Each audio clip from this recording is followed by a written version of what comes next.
आधारभूत प्रमेय या उसी को हम लोग क्या करते हैं एक्स प्रमेय। नहीं, अब इसका क्या लिखना है हम लोगों को कथन। तो कथन क्या होता है, किसी त्रिभुज में अरे एक भुजा के समांतर खींची गई सरल रेखा अन्य दो भुजाओं को समान अनुपात में क्या करती है, काटती है, विभाजित करती है, बांटती है। तो सबसे अच्छा लगता है कि विभाजित करती है। नहीं तो वही हम लोग लिखेंगे कि किसी त्रिभुज में, किसी त्रिभुज में एक भुजा के समांतर, समांतर का मतलब क्या हुआ, समानांतर नहीं, समांतर खींची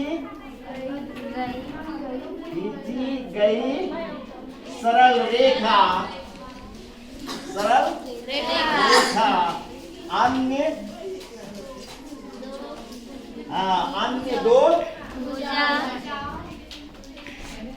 दो भुजाओं को कौन सी समान, ऐसी को हम लोग क्या कहते हैं, बराबर अनुपात में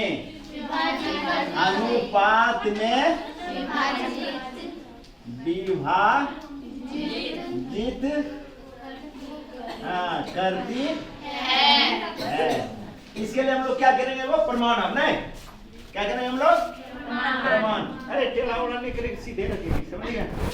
अब वो है तो इसके लिए हम लोग क्या निकालेंगे, वो त्रिभुज। नहीं ये क्या हो गया, त्रिभुज, जिसका नामकरण करेंगे हम लोग ए बी सी और सी।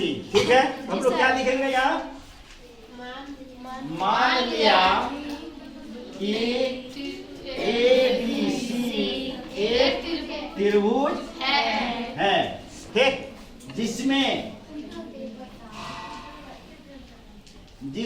बी सी के समानांतर कौन रेखा खींचा, पी क्यू। नहीं, जिसमें बी सी के समांतर ऐसे भी हम लोग दे सकते हैं, बी सी समानांतर पी क्यू, समांतर रेखा खींचा। तो साबित करना है, क्या करना है, साबित। तो साबित करना है कि क्या होगा, ए पी बटे क्या हो जाएगा, पी बी बराबर ए क्यू बटे क्यू सी। यहाँ तक ठीक है। अब हम लोग क्या करते हैं, पी से पी एम और क्यू से क्यू एम लंब किस पर, ए सी और ए बी पर डाला। यहाँ से हम लोग क्या करेंगे, इस पर ए सी पर लंब डालेंगे, कौन सी, पी एम, और क्यू से क्यू एन लंब किस पर डाल रहे हैं, ए बी और ए सी पर, तथा बी क्यू और पी सी को मिलाया। ये करना है, ये तुम्हारा क्या हो जाएगा, बनावट में। बनावट में जैसे यहाँ हुआ, पैराग्राफ चेंज कर दो, पी से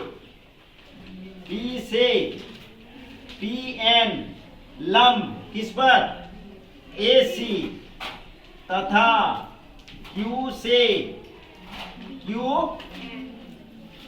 पी एन नहीं, यहाँ क्या होगा, पी एम लंब ए सी तथा क्यू से क्यू एन लंब किस पर, ए बी पर डाला। ठीक है, और क्या होगा, बी क्यू तथा पी और सी को मिलाया, सी को मिलाया। यहाँ तक यही हुआ हमारा कौन सी, बनावट। नहीं, ये एक्स्ट्रा हम लोग कर रहे हैं। अब हम लोग क्या चलेंगे, एक त्रिभुज तुम्हारा क्या होगा, ए पी क्यू, और दूसरा क्या होगा, पी क्यू बी में। नहीं,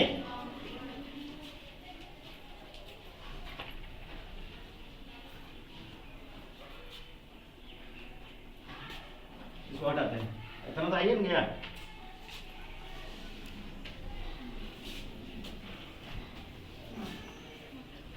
अब कौन कौन त्रिभुज होगा?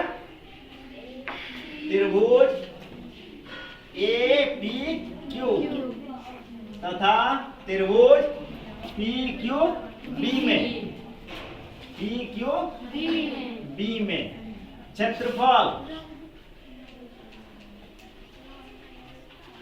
क्षेत्रफल किसका? ए पी क्यू बराबर क्या हो जाएगा? हाफ गुना आधार, आधार क्या होगा हमारा? ए पी या गुना ये लंब क्यू एन। इसको हम लोग क्या करेंगे? समीकरण 1। पुनः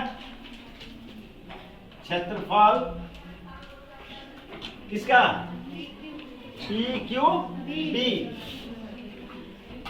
पी क्यू बी बराबर ये क्या हो जाएगा? हाफ अगुना क्या हो जाएगा? पी बी, पी बी अगुना क्या होगा? Q N. ये हो गया समीकरण 2। अब समीकरण 1 में 2 से क्या करने पर? भाग देने पर समीकरण 1 में 2 से क्या करने पर? भाग देने पर यहाँ क्या हो जाएगा? यहाँ हो जाएगा क्षेत्रफल त्रिभुज ए पी क्यू अब बटे क्षेत्रफल त्रिभुज पी क्यू बी बराबर इधर क्या होगा?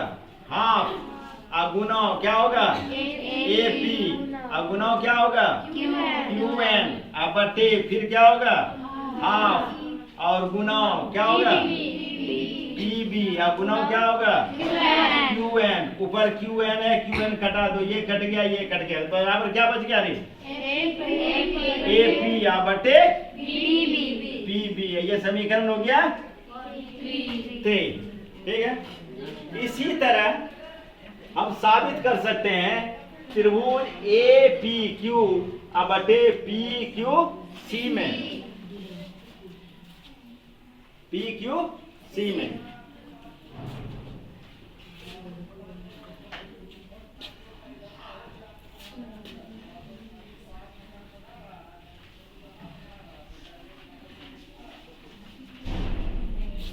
इसी तरह सिर्फ लिखना है